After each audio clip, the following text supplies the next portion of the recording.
Pag wala kayong dial tone, titignan nyo muna yung line cord. Tapos diretso kayo sa splitter kasi nagkakaroon ng umido yan. Ayan, nagkakaroon ng umido. Ayan, sa loob niya, yun. Nakita nyo yun, nagkakaroon ng umido. Nagkakaroon ng ano, nagiging crowded na siya. Nagkakaroon ng umido, yung kalawang ng tunso.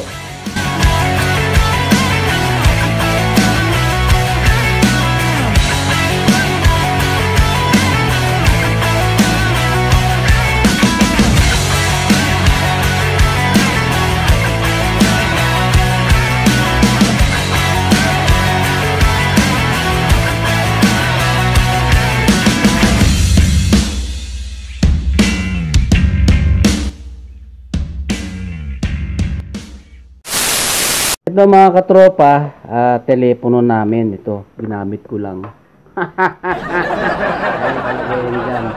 Ayan, nilagay ko lang muna, gamitin ko muna kasi kung meron kayo nito, kung meron kayo na itatagong ganitong telepono, itong gamitin nyo, matibay ito. Ito ano, ang brand nito 802 ang brand yata nito.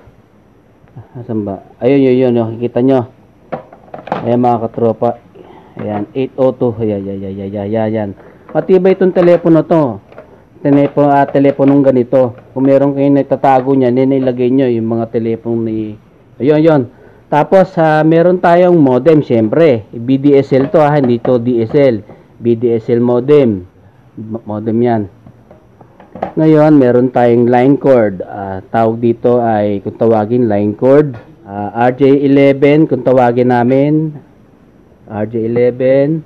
Ito naman ay splitter. Merong telepono at ay modem at telepono. Diyan sinasalpak yung ano, yung itong line cord. Sinasalpak dito 'yan. Ito naman ay yung protector, yung mga nasa dingding ng bahay ninyo, mga katropa. Itong laman niya. Itong protector, yung ano dating Tyco na brand nung araw, yung itim na kudrado, o kaya may kulay puti. Ngayon niliitan na lang, hindi kagaya nung nakaraang protector nung gamit namin. Malaking ano siya, masyadong malaki, kinakain yung espasyo. Yun, meron tayong CBK connecting block ang tawag namin dito. Ito ang laman niya.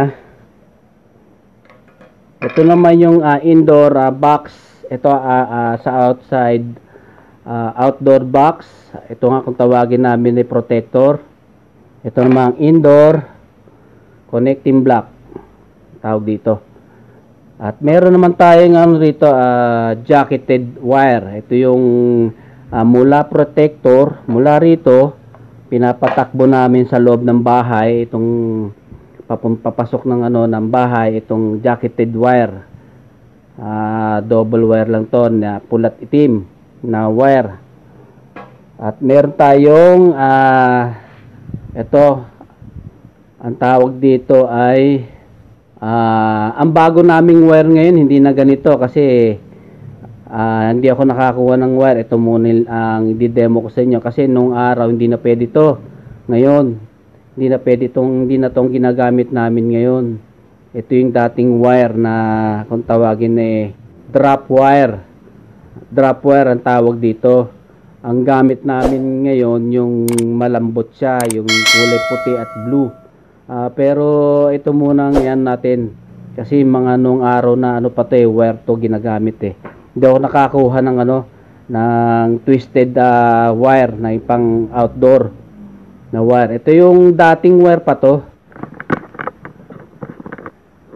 Yun, ipapakita ko sa inyo ngayon. Mamaya ano ko muna, i-terminate ko muna para malalo ninyo maintindihan. At i-demo ko sa inyo paano mag-troubleshoot ng BDSL copper line.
Yun mga katropa, okay na. Telepono, papunta siya sa splitter. Ayun, ito ang VDSL at ang telepono. Tapos papunta siyang splitter, papunta siya sa modem. Putang modem. Ito. Yan. Ito naman papuntang protector. Yan, protector. Ito. Tapos protector papuntang poste na to, mga katropa. Ayan. Ngayon, tuturuan ko ngayon paano mag troubleshoot ng VDSL line. Kapag napansin niya mga katropa, una, pag wala kayong dial tone, siyempre titignan nyo yung telepono. Ito, silipin nyo yung linya ng telepono pag walang dial tone. Pag walang dial tone, inangat mo, walang dial tone, tingnan mo yung linya. Ayan, baka kinagat ng daga. Ayan. Pag nakita nyo wala naman, pupunta kayo sa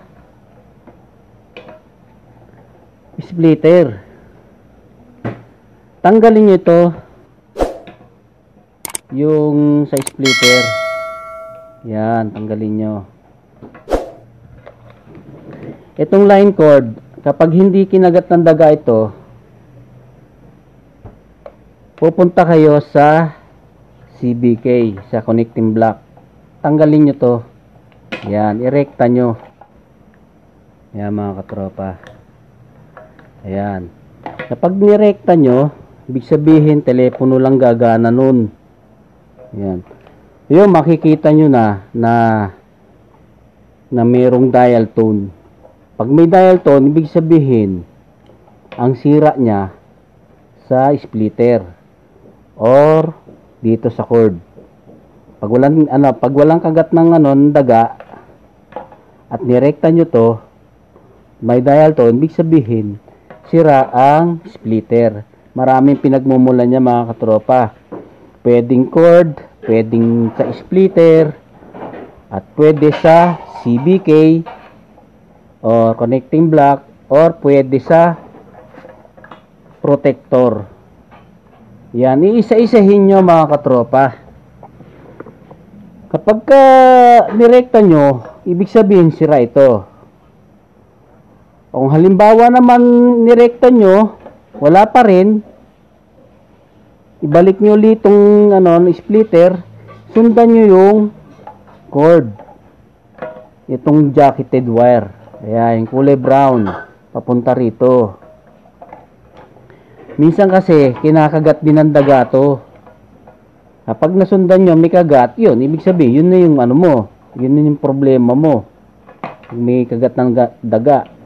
Kung wala naman problema, wala rito sa CBK, wala rito sa splitter, dediretso kayo ng protector. Dito, sisilipin nyo to kasi nagkakaroon to ng nagkakaumido, nagiging crowded siya. Yan, nakalasin nyo to, aalisin nyo ng screw. Tapos, i-resplice mo, puputulin mo yung wire na kulay itim na yan. Putulin mo, resplice mo, pasok mo uli. Tapos, putulin nyo, tapos pasok uli, screw mo. Tignan mo tapos pagka na-screw mo na, punta ka sa telepono, tignan mo kung may dial na. Kung wala pa rin, dito naman sa jacketed wire, itong kulay brown. Yan. Minsan nagkaka-crowded yan, nagkakaroon siya ng umido. Re-resplice mo rin to. Re-resplice mo, putulin mo ng cutter, tapos ipasok mo yung pula lagi sa kaliwa, yun na. Pero wala nang problema kung bali-baliktad lang. Kaya sa standard namin kasi yung pula laging nasa kaliwa. Ayun, yung kulay pula na yan. Standard namin, lagi nasa, ano yan, nasa kaliwa, yung itim kanan. I-resplice nyo lang, putulin nyo, resplice, balatan, tapos pasok nyo ulit, tapos higpitan yung tornilyo ng screw. Kapag ka, na-itap nyo na, punta kayo uli sa telepono, angatin nyo uli yung telepono kung may dial tone na, yun. Pagka nagkaroon na, yun na. Pero kung talagang wala na, mga katropa, lahat na nagawa mo na, ayun, kailangan mo nang tumawag ng repairman kasi hindi mo nakakayanin, nasa labas na ng bahay o papuntang poste yung problema. Kinakailangan mo nang i-report sa PLDT yun. Ngayon, ito tinuturo ko sa inyo mga katropa para mag-ano nyo lang, magamit nyo lang uli kung sakasakali sa linya lang kasi ibang yung ibang nakasanayan natin mga katropa, hindi natin alam kung paano gawin. Pawis. Nakasanayan na natin mga katropa, iba hindi marunong, yung hindi natatakot, baka may kuryente. Wala namang kuryente niya mga katropa. May kuryente yan pero hindi naman siya minsan magugulat ka lang kasi pagka ganong nagulat ka lang may tumawag sa iyo, ganon. Pero pagka sira naman na ganyan, kasi yung nakukuryente ka, minsan nakukuryente ka, nag-splice ka, minsan sa amin ganun din, nakukuryente kami.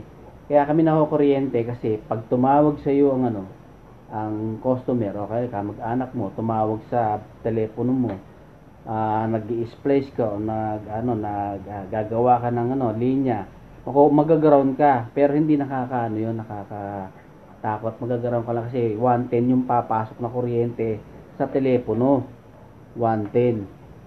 Kaya nagri-ring siya. Kung sa lang naman siya, pagka nag-dumial lang siya ng pag tumawag lang naman sa inyo, saka pa lang automatic pumapasok yung 110 na kuryente, mga katropa. Pero mga katropa, sana naintindihan nyo. Unang-una, kapag wala sa cord, punta kayo sa CBK. Kapag walang dial tone yun mga katropa ha, pag walang dial tone, meron kayong internet. Kung meron kayong internet, telepono lang yung aking hindi ko lang nasabi sa inyo. Pag wala kayong dial tone, titignan nyo muna yung line cord. Tapos diretso kayo sa splitter kasi nagkakaroon ng umido yan. Yan, nagkakaroon ng umido. Yan, sa loob niya, yun. Kikita nyo yun, nagkakaroon ng umido, nagkakaroon ng nagiging crowded na siya, nagkakaroon ng umido, yung kalawang ng tanso. Ngayon, kapag inalis nyo to at nirekta nyo yung wire papunta sa CBK at nagka-dial tone, ibig sabihin ang problema niya dito. May may problema siya. Tanong nyo naman kung paano siya makakakuha ng ganito. Yun, kailangan yung tumawag ng repairman. Kasi sa PLDT lang nakaka-order o para mapalitan siya. Sa PLDT lang. Ngayon, kung hindi naman ninyo kailangan ng telepono at internet ang importante sa inyo, yan. Ganun din yun mga katropa. Kung walang internet, unang gagawin nyo, kasi sa amin, ang ginagawa namin dito para matest namin, gumagamit kami ng handset. Ito mga katropa, pakita ko sa inyo. Para mabilis namin ma-locate yung problema, ginagamitan namin ng handset. Nito, tinatap namin kung yung linya, tinatap namin kung may dial tone, kung wala sa wala sa CBK, wala sa splitter, sa protector. Ito, mabilis namin nakikita ang problema dahil dito sa handset na ginagamit namin mga katropa. Ngayon, nasaan na ba tayo? Nalito na ako. Ito, pala tayo modem. Kanina, itinuro ko sa inyo kung wala lang dial tone. Ngayon, sa tayo mga katropa? Dito naman tayo sa modem. Halimbawa, nawalan kayo ng internet pero may dial tone. may dial tone yung telepono nyo. Tapos wala kang internet. Ang pangkilimitan na nangyayari dyan, mga katropa, minsan, dito lang.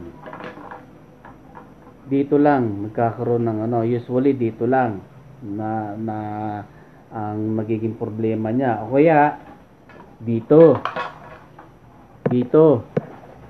Pero marami talagang ano pinagmumulan Kailangan talaga isa-isahin nyo, sundan nyo yung wire kung paano gagawin. Yun nga, i-splice nyo lang. Pagka dito, i-splice nyo lang, kabit nyo lang. Huwag nyo ng balatan, itatap mo lang, tapos tutulak mo lang yung ano, yung wire, tapos saka may yung clip. Ganun na, masusundan nyo naman yung sa ginawa ko kanina. Ngayon, nasa na ba tayo? Walang internet, may dial tone pero walang internet. Sundan nyo lang mga katropa, minsan dito lang sa splitter. Ayan, tanggalin nyo yung wire nung splitter, tapos irekta nyo dito yung wire ng modem. Itong line cord. Wala kang internet at hindi naman masyado ninyo ginagamit ang telepono ngayon marami na tayong cellphone ang ginagamit natin pantawag, hindi na masyado importante yung ano, telepono, mga katropa. Minsan ang importante sa atin itong modem, yung internet. Kapag walang kayo ng internet, tanggalin nyo lang ito, tanggalin nyo lang splitter yan, at irekta mo dito. Yan, rekta mo dito, yan, rekta mo dyan, pasok nyo rito, pak, ikiklip lang naman yun, tutulak lang naman ninyo yan, ganito yan, mahirap, isa lang kamay ko, gusto ko tatlo ang kamay ko. Ay, ayun, yun na yun, idediretso nyo rito. Ngayon, hintayin nyo siya mag-sync. Makikita nyo yung ano, yung ilaw, mag-sync naman siya Alam nyo naman na siguro kung meron siyang internet o wala. Nagbi-blink-blink yung ano, yung internet. Tapos, kapag umokay na, yun, ang problema ito. Ngayon, kung wala pa talaga, ganun uli sa sinabi ko kanina. Ganun uli. Kundi dito, i-splice, o kaya dito, i-splice. Yan. Itong kulay itim, i-splice. Tapos itong kulay brown, i-splice. Yan. Kung alin sa dalawa dyan, pagka umukay siya, yun. Get nyo na ang problema. Kasi ang copper kasi nagkakaroon ng umido yan. Nagko-corroded. Ito madalas mag-corroded. Pagka corroded to, wala ka ng internet o kaya telepono. Ang ginagawa dyan, rekta mo muna. Pag na-erekta mo at nagkaroon ka ng internet, ibig sabihin ito ang problema, mga katropa. Re-rekta mo lang dito sa CBK. Yan. Yun. Okay. Sana naintindihan nyo, mga katropa. Tsaka hindi ko pa pala naiano sa inyo na meron pa pala tayong problema. Halimbawa, lahat ng ginawa nyo wala talagang internet, walang telepono, nagawa na ninyo lahat, pinalitan nyo ng cord, pinalitan nyo, nirekta nyo sa CBK, at wala pa din, dun tayo magkakaroon ng problema, mga katropa. Ibig sabihin nun, wala na sa loob ng bahay nyo ang problema, nasa linya na, either sa kable o papuntang box ng DP, kung tawagan distribution point ang tawag namin doon, hindi NAP sa fiber kasi NAP box ng fiber, NAP sa sa copper, DP kung tawagin doon. Kung hindi doon sa DP, papuntang cabinet, yun, hindi na natin mga katropa kaya yun. Tinuturo ko lang sa inyo ngayon yung paano mag troubleshoot sa loob ng bahay yung linya nyo. Yun, mga katropa. Sana naintindihan nyo, mga katropa. Kapag wala sa loob ng bahay, ang may problema na sa labas ng bahay ninyo. sa kable, sa box, at sa cabinet, mga katropa. Sana naintindihan niyo mga katropa yung aking paliwanag. Medyo magulo ba? Para laging maintindihan. Kapag walang dial tone, palitan ng cord at may kagat ng daga, ibig sabihin cord ang sira. Yan. Tapos, kapag wala namang kagat, ang cord, ang AJ11 o tawag dito, line cord, at walang kagat, dito kayo pupunta. Tapos, tanggalin ito, irekta nyo sa CBK. Pagkapag wala pa rin dial tone, diretso kayo sa protector, i-resplice, o kaya dito sa jacketed. Yon ang mga problema dyan. Coded lang yan. Pero usually, itong talagang nagiging problema. O kaya itong CBK. Sa internet naman, sa modem, pag walang internet, may dial tone, walang internet, tignan ng line, punta kayo sa splitter, irekta ang splitter dito sa CBK o junction box, connecting block, irekta yung wire. Pag wala pa rin, tignan ang linya, jacketed, i-resplice, yon. Makikita nyo naman yon, step by step mga katropa, makikita naman ninyo yon. Basta't lagi ninyong gagawin ay sundan ninyo yung wire, isa-isahin nyo. Ngayon, kung talagang ayaw pa rin, kita nyo naman buo yung CBK, buo yung splitter, buo yung protector, modem na ang sinasabi mga katropa. At least nalalaman nyo kung ano problema, di ba? Kung wala pa rin, modem na, either sa labas o modem. Marami kasi mga katropa maraming pinagmumulan yan. Ang problema ng sa BDSL, di kagaya ng ng fiber, kagaya ng sa akin na yan. Pag medyo sira na yan, ako na gumagawa, hindi ko na itinatawag sa repairman. Bagay, hindi pa naman nasisira yan. Hindi pa nasisira yan. Pero sa sakali ako nagagawa niya, siyempre. Para hindi na ako mantala yung aking internet. Kasi mga bata kailangan ng internet. Yung mga katropa, ganun lang. Susunod nating video mga katropa, yun sa fiber naman. Katropa, sana naintindihan niya mga katropa yung mag-troubleshoot sa sariling linya ninyo para hindi na kayo tatawag ng hindi maantala yung inyong internet na gagamit nyo kagad. Alam nyo kung paano gawin yung mga linya ng susundan nyo lang mga katropa, sundan nyo lang yung linya. Kapag wala sa linya, yung unit, minsan ganon, unit ang sira. Pero madalas na mangyari dyan minsan maingay yung telepono, madali naman maingay. Pagka maingay ganyan, papalitan mo lang sa PLDT, tawag niya lang sa 171, tagawan niya ng ticket para mapuntahan kayo kagad. Pero kung hindi naman sa unit, sa line cord, yun, sana nakuha niyo yung aking tinurusan nyo. Sana naintindihan nyo at natuto kayo mga katropa. Hanggang dito na lang ang vlog natin. Maraming salamat sa inyo. Sana sa mga hindi pa nakaka-subscribe dyan, mag-subscribe na kayo. I-click nyo lang ang notification bell para maging updated kayo sa ating mga nagagawang videos. Huwag mo kalimutan, Parigoy, mga parita, mag-subscribe. Hanggang dito na lang mga katropa ang aking video.